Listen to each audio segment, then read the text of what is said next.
Hello, listeners. This is Kat, and welcome back to Put Your Hands Up Podfic. This will be the reading of the one-shot entitled, Things Can Get Better in a Day. Just wait for that day. Here's the summary. That one Nighteye bashing fic no one asked for. To say Izuku was happy with his work study would be a lie. He wasn't happy with his work study. But then again, how could he be happy when the only reason Nighteye accepted him at all was to make him give up one for all? The man never missed a chance to make him and Togata-senpai spar, and he made sure to referee the match, clicking his tongue at every mistake Izuku made, giving disapproving looks whenever his eyes met the man. It got so bad that Izuku got uncomfortable and felt suffocated with the mere presence of the man. It was the last day of the week when Nighteye gave him a desk job for finishing and filing some reports. It was 2 minutes from the end of the day, and his employer threatened Izuku not to leave before he had filed all the reports. Izuku had no problem staying late or doing the job. It was just... The man had given no instructions on how to do what he was asked, and no one else was available for help. Nighteye had given Togata-senpai an early leave, and Bubble Girl and Centipeder were out on patrol. They would come back after the dorm curfew. Izuku decided he could figure things out. Nighteye wouldn't give him a job which he had no knowledge about. Turns out, everything in those reports went way over his head. He had seen Bubble Girl file these, but he had no idea what many of those words meant. He tried to search up the internet and found vague solutions and advertisements for a software that would help, but no actual instructions. He felt frustrated and defeated. An hour later, he got a call on the office line, and Izuku scrambled to pick it up. "Midoriya," the stern voice of his mentor cut through the phone. "Sir Nighteye, Izuku greeted and went to ask for help, thinking maybe Nighteye made a mistake and is calling for him to go home. "I still don't see the mail of those filed reports, Midoriya. How long does it take for you to do such a simple task?" Nighteye interrupted. I don't know how to fill them out or file them. If only you could give me some guidance on what and how to do..." Izuku stuttered out, scared and hopeless. "It's such a simple task. How stupid are you?" Nighteye angrily intervened. "I will not spell everything out for you. You are used to your teachers giving you handouts, but I am not one of those. Figure it out and complete it. And don't leave before you do." He threatened and hung up. Izuku sat there listening to the call disconnected beep for a good few minutes, till he hung up. He sat there crying, frustrated at being so dumb and stupid. If he needed help in filling these supposedly easy reports, how is he a deserving candidate for the world's most powerful quirk? He cried, and did not realize he fell asleep. It was Bubble Girl who woke him up. Izuku was surprised and ashamed of falling asleep, but since she was here, Izuku decided he would ask her how to fill the forms and file those reports. He was about to ask her when Centipeder came in saying, Nighteye has asked Izuku to leave and he will talk to Izuku when he comes back next week. Izuku accepted this and packed his bag, as he said goodbye to both the sidekicks. He rode an empty train, and as he entered UA, he was met by an angry homeroom teacher. Nighteye had decided to not notify the school of keeping him later than usual, and it had landed Izuku in trouble. Izuku tried to sleep, but his mind was stuck on how he had failed so miserably today, during the spar and failing to do a job in its entirety. He woke up to get ready for school and realized it's a weekend, so they only had hero training today. It was an individual versus group situation, and he gave his all because he wanted to win at something. He failed. All of the individual participants did. There was no way to win in the situations they were put in. But Izuku didn't know this. He stormed out as soon as he lost, opting to train the stupid and weak out of him. He trained and trained and trained till the sun was down and the moon was up. He saw Togata-senpai and his friends come and go, discussing what cafe they would go to today. Izuku felt tempted. He wanted to have fun too, talk with his friends, sleep. But he couldn't when he was lagging behind so much. Uraraka, Asui, and Kirishima were all going to their respective work studies, and they seemed tired, but they also looked happier than he was. Maybe they were not as weak or as dumb as he was. He pushed himself further into training, tactics, control over one for all, brainstorming strategies while being completely exhausted. He accidentally broke some equipment and damaged a few punching bags, but he decided he would apologize for it later as he left. Aizawa woke up at 1 a.m. on a weekend to an alarm from Jim Beta. One of his children was causing property damage. He turned on the camera and saw Midoriya leaving. The boy had the decency to apologize in the morning, but did not offer any reason for why he was in the gym at that hour. Aizawa had seen him go there right after his match, but surely he would know better than to train for 10 hours.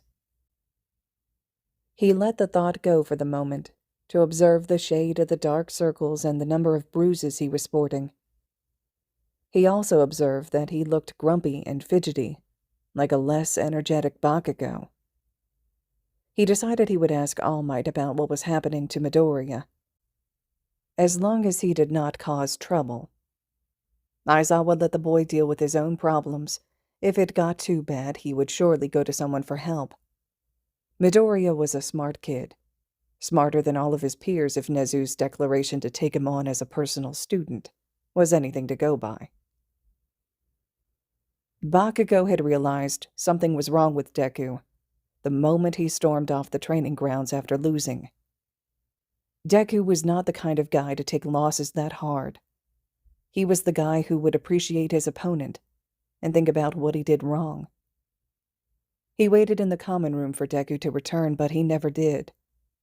He dealt with all those extras in Deku's group, sharing how their work studies were going.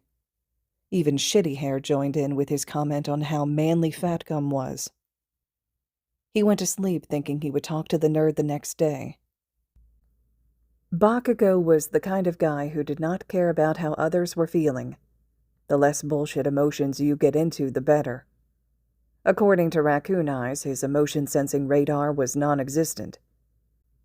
He felt the temperature of the room drop when Deku came back from wherever the fuck he had gone. "Hey, Deku-kun, we were playing Never Have I Ever. Want to join us?" Uraraka cheerfully asked. "I don't have time for stupid games, Uraraka." Izuku snapped at her as he turned to leave. Bakugo realized this wasn't like Izuku. He didn't look like himself in this anger. It was for something else. He looked over to Roundface, who seemed to have come to a similar conclusion, and nodded. "Oi, nerd," he called out as he blocked the boy's path. "What do you want, Kachan?" the boy asked. "A chat, outside," Bakugo whispered, as he held the boy's hand and guided him outside. All the extras turned their eyes on them as they opened the door to leave. "We're not going to fight. Just need somewhere to talk private," Bakugo clarified as he pulled the nerd outside with him. When they reached Mach City A, Bakugo let go of the hand and turned around to talk. "What's gotten into you, nerd?" Bakugo asked, cutting to the chase. "Nothing. Leave me alone," Izuku replied, as he turned to go back to the dorms. "It's about that borrowed power of yours, isn't it?" Bakugo asked, and Izuku snapped. Yeah, it seemed about right. From the moment he got that power, everything about him became irrelevant. Everyone forgot the quirkless boy, including him. All Might had seemed so confident when he announced Izuku as his successor. But with what Nighteye said, All Might made a mistake. There were so many people who deserved the quirk more than him. You were right that night, Izuku started, as he tried to suppress the anger and frustration he was feeling. Huh? Bakugo made a questioning noise. When you said, "What did All Might see in me that wasn't in you?" You were right. I am no one special. All I am is because of this quirk, while you or any of our classmates are so much more. Why are you saying things like that? Didn't All Might say he couldn't have dreamed of finding a better candidate? Are you contradicting him? Bakugo managed, trying to make Deku realize what he was saying. Izuku stayed quiet for a while. He could feel the beginnings of a headache in the back of his mind. His vision was going dizzy. He tried to keep himself awake as he angrily bit back. Well, All Might was wrong. He's a human who can make mistakes. I am one of those mistakes. How can I be a candidate for this quirk when I can't even keep up with the first choice? Bakugo could see the tears that glazed his eyes. What Bakugo could also see was something black coming out of his sleeves, like tentacles. How can I be a better candidate when I can't file stupid reports that should be easy for me? Izuku questioned no one but himself, the tendrils now coming out of his back as well. How can I be a candidate if I am nothing without this quirk? He finished as a plethora of black tentacles shot out of him, and his vision went black. Aizawa was thankful that Ida had decided to notify him of the supposed chat that was going on between Bakugo and Midoriya, and for the first time since the start of the year, he was worried that Midoriya might do something bad. Power Loader declared all the equipment in the gym a lost cause. Midoriya's training had rendered Gym Beta almost useless, even after being specifically made for the people with strength enhancement quirks. Power Loader reasoned that Midoriya is still a growing boy and his quirk is getting more powerful with him. It was a nice way of saying that Midoriya's quirk was going to be out of control for a while, and with the temper he had seen the boy sporting, he was a walking time bomb, ready to explode. He had found the bomb just as it exploded, literally. Midoriya was yelling something at Bakugo. Did he see that right? And immediately lashing out with what looked like black tentacles, a whip of sorts, but they had a sentience of their own. It was like the night itself had awakened right in front of Aizawa's eyes. He didn't know where the training area began or where it ended, because everything had taken on the color of Vanta Black. All he could really see were the small sparks of green lightning shining through every once in a while, alongside the small hints of orange explosions. Not that the lightning was moving, it seemed stationary in place, more like it was struggling to move. The blackness circled around the green and orange, looking ominously ready to take one of them out. It didn't take long. The blackness circles around, and the orange popped out of view. That was when Aizawa ran. Aizawa sprinted hard, unlike he'd ever run before, well, except for one time. Chasing the blue-haired cloud had been quite a nightmare, he'd thought. But as he got closer and closer, he saw Midoriya screaming at the top of his lungs while sitting hunched over on the ground, the blackness emanating from his back and around his sides.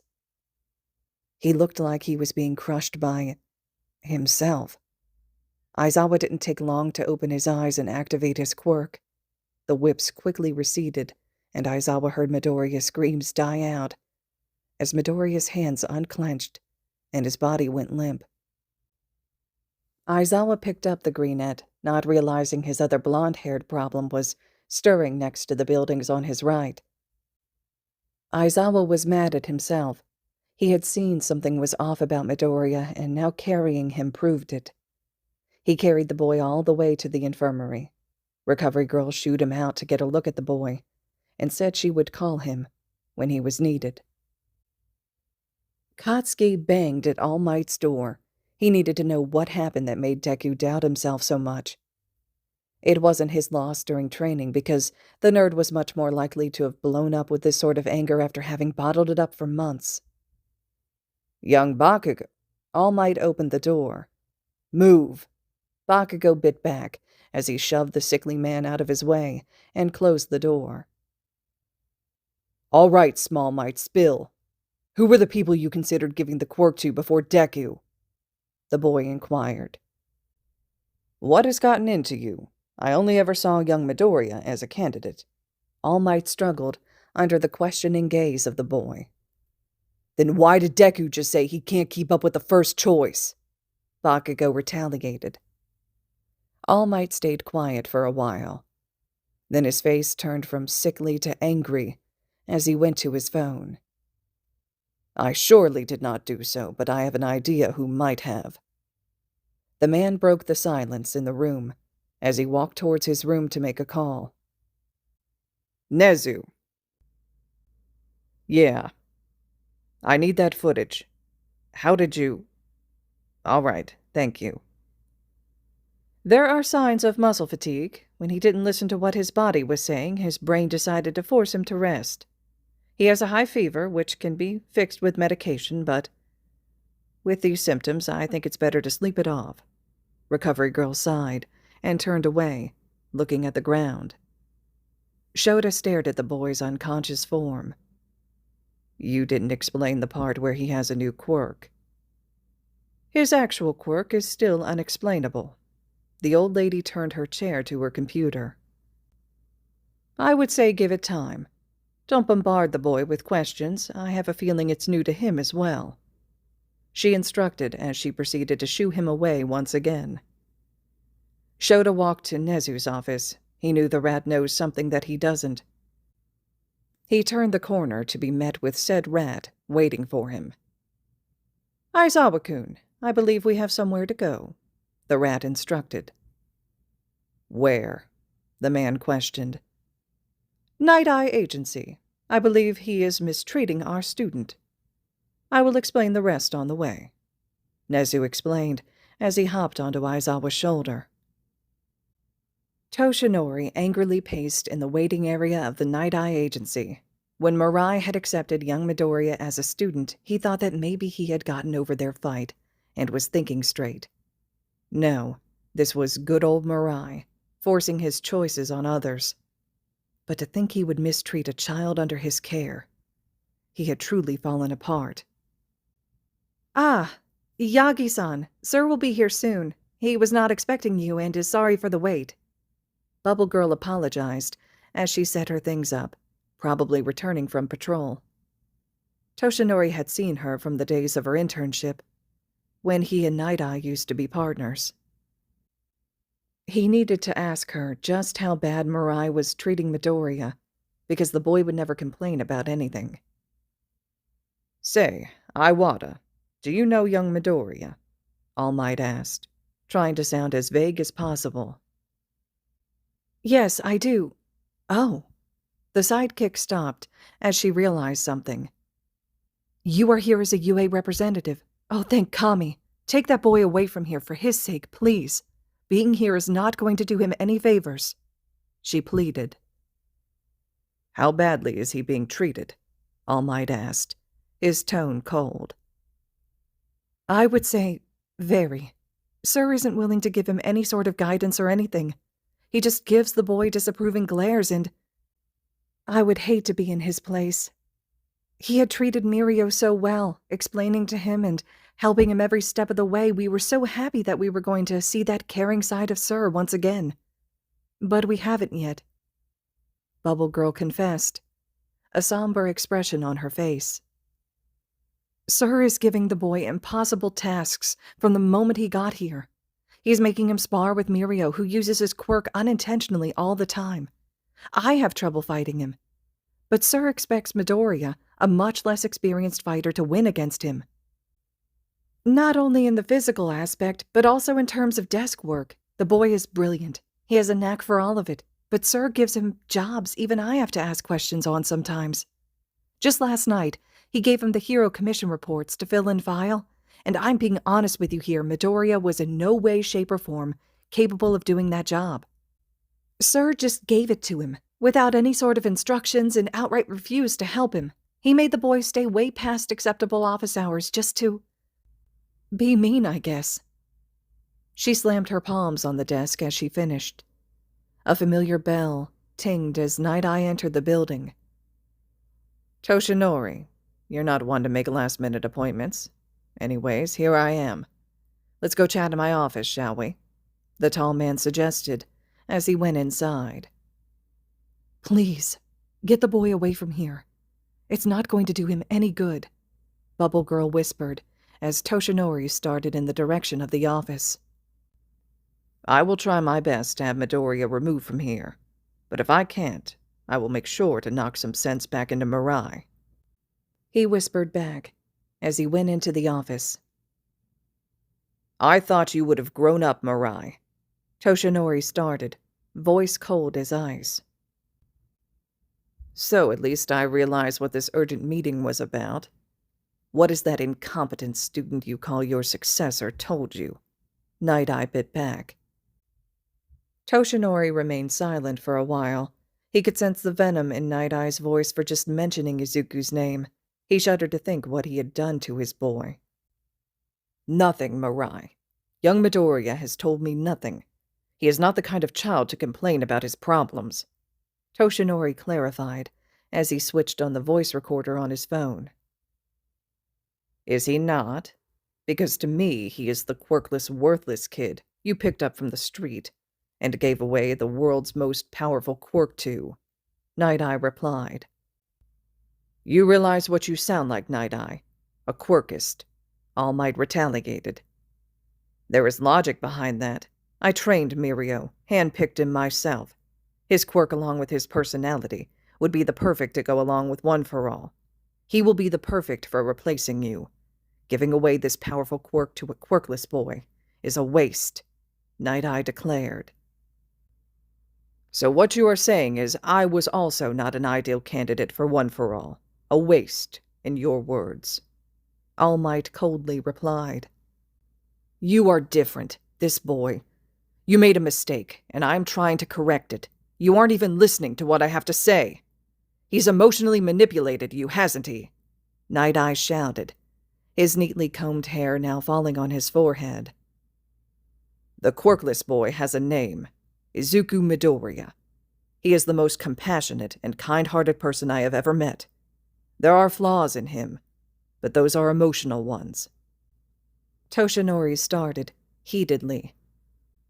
He has grown up without a father, and a mother too timid to do anything about his problems. He put up with you because he is used to being mistreated, while no one is standing up for him. He yelled at Night-Eye. You don't understand. I have seen his middle school grades, below average at best, he said as he threw a file, presumably Midoriya's report cards from his middle school. I have seen his record, known for being jealous of his fellow classmates, the man continued, as he threw another folder on the table. These are interviews with his past teachers. They are of the view that the boy is a liar and a cheater, Night-Eye explained, as he went on. Believe me or not, that successor of yours is nothing without the quirk, and I wanted to show him exactly that, Night-Eye said, voice raised. I had him spar with Mirio. Does not even realize any of his mistakes. He is so inexperienced. Mirio is far better than him. I started with giving him normal work, but he somehow made Bubble Girl do it. So I had him do things that she can't help him with. And predictably, he failed spectacularly. He banged his hand on the table as if to get the point across. I did all this, and he still won't let go of the power that should have never gone to someone like him. He doesn't even feel bad for failing. He is playing a game with me, emotionally manipulating you to come at me, Night-Eye shouted at the top of his voice. Toshinori was at a loss for words. Just how much hatred did Mirai have against Midoriya? He shivered at the thought of what his boy had gone through, probably without saying a word of complaint. He was so sorry for Izuku, and so angry at Mirai. So, All Might, you understand why you have to take One for All from that worthless kid and give it to Mirio, right? Night-Eye said, as he began to fix his hair and sit down. As a matter of fact, I don't understand, Toshinori said, hands folded, and expression cold. "What? We just discussed this. Take one for all from Midoriya and give it to Mirio," Nighteye stuttered. "I understand that very well. What I don't understand is who you are to tell me what I should do with my quirk," Toshinori answered coldly. Nighteye remained silent for a while. All Might was completely under the boy's thumb. He would have to resort to keeping Midoriya for now and wait till that boy realized that All Might can't do anything to help. He would have no choice but to give up One for All to Mirio then. "Very well, I won't interfere then. Just let me properly train him then so that he does not die out there. From what I have seen, he would probably freeze up in the face of any real danger," he remarked, trying to get Toshinori to agree and leave. He thought he had succeeded, till another man entered the room. "I am afraid we cannot allow you to have either Midoriya or Togeda after what we have heard." A high-pitched voice cut through the air. Nighteye recognized the voice as he looked for the familiar rodent. Said rodent appeared out of Aizawa's scarf, not a moment later. "What is the meaning of this?" Nighteye sputtered, at a loss for words. Why was the UA principal here? "We have heard your views on Midoriya and have come to an understanding that you coaxed him into a contract, only to force him to give up One for All." The rodent paused for a while before continuing. "You knew that One for All, being a sensitive topic, cannot be used by him as a reason to leave and took advantage of that," Nezu explained as he jumped on Night-Eye's desk and started looking through the folders kept there. "That boy already had a huge burden to bear, and as a mentor, rather than easing it, you took advantage to further your own goals," Aizawa hissed. He had just come to know what kind of mess Midoriya was in, and he was very angry. "You know you can't take that up as a reason with the Commission for Midoriya to leave. If he does leave without a genuine reason, his career is ruined, and you won't do that," Night-Eye smugly replied, thinking he had them in his grip. "We can't take that up, but from what your sidekick told us, you did keep Midoriya here for no reason and failed to inform us. And because of the new guidelines that we have to follow, we can report you as an incompetent mentor," Nezu replied, sporting an animalistic grin, one he usually wore when he was preparing to destroy someone. "You can dispute that claim, but the Commission would want CCTV footage of your office for the hours Midoriya was there. You do realize that these cameras record sound and will clearly show your mistreatment towards Midoriya, right?" The rodent mocked. Night-Eye realized he had lost the battle before it had even begun, as soon as Nezu came into the picture. "All right. I can let Midoriya go. Wasn't getting anything out of him anyway," he said, accepting his defeat. "Who said you had a choice?" Nezu asked smugly, while Aizawa and Toshinori grinned. "As a victim of abuse myself, I have zero tolerance for it. I can't let you get away with what you have done to Midoriya. That is why—" Nezu paused as he tossed a file towards Night-Eye. "You are hereby being sued for child endangerment, incompetence, and obstruction of justice for trying to wave us off by letting Midoriya go."